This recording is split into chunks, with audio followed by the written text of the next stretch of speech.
Welcome. You are listening to Classic Story Cast. This is Pride and Prejudice, Chapter 5. A short walk from Longbourn. There lived a family that the Bennets were close to. Sir William Lucas had once been in business in Meryton, where he made a decent fortune and was knighted after speaking to the king while he was mayor. This honor made him a bit dissatisfied with his business and life in a small town. So he moved his family to a house about a mile from Meryton, which he called Lucas Lodge. There he enjoyed thinking about his importance, and spent his time being polite to everyone. Even though he was proud of his title, he was not arrogant. He was attentive to everyone. Naturally friendly and helpful, his experience at St. James made him even more courteous. Lady Lucas was a kind woman, not too clever, making her a good neighbor for Mrs. Bennet.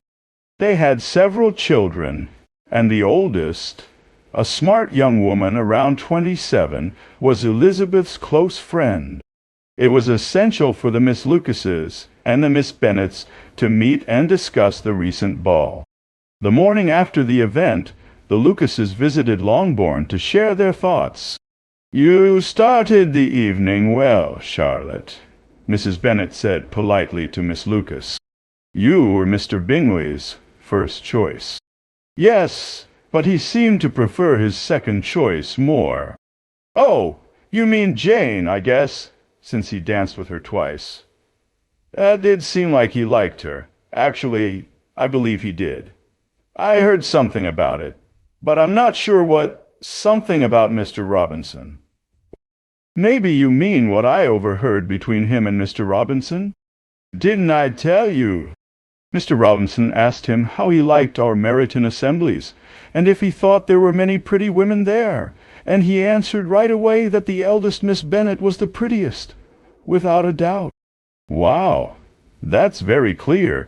Seems like he really likes her, but it might not mean anything, you know." "My overhearings are more important than yours, Eliza," Charlotte said. "Mr. Darcy isn't worth listening to as much as his friend, is he?" "Poor Eliza!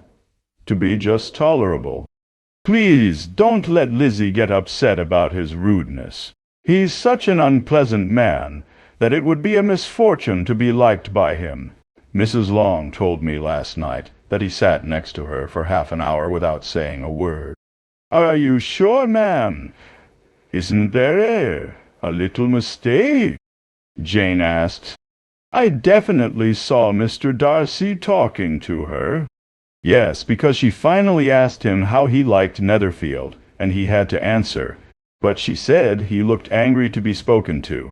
Miss Bingley told me Jane said that he doesn't talk much unless he's with close friends. With them, he's very pleasant." "I don't believe that at all, my dear. If he were so agreeable, he would have talked to Mrs. Long. I bet he heard that Mrs. Long doesn't have a carriage, and came to the ball in a hired carriage." "I don't mind him not talking to Mrs. Long," Miss Lucas said, "but I wish he had danced with Eliza." "Next time, Lizzie," her mother said, "I wouldn't dance with him if I were you." "I promise, ma'am, I will never dance with him." "His pride doesn't bother me as much as it usually does," Miss Lucas said, "because there's a reason for it. It's understandable that such a fine young man, with family and fortune, would think highly of himself. He has a right to be proud." "Yeah, me. That's true," Elizabeth replied, "and I could forgive his pride if he hadn't hurt mine." "Pride," Mary said, "who like to think deeply, is a common flaw, I believe. From everything I've read, it's very common. Human nature tends to it, and very few of us don't feel some self-satisfaction about some quality, real or imagined. Vanity and pride are different, even though people often confuse them. A person can be proud without being vain.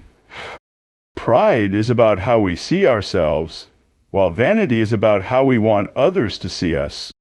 If I were as rich as Mr. Darcy, a young Lucas said, who was with his sisters, I wouldn't care how proud I was. I'd have a pack of foxhounds and drink a bottle of wine every day. Then you drink way too much, Mrs. Bennet said. If I saw you doing that, I'd take your bottle away. The boy insisted she wouldn't, and she kept saying she would, and the argument ended only when the visit was over.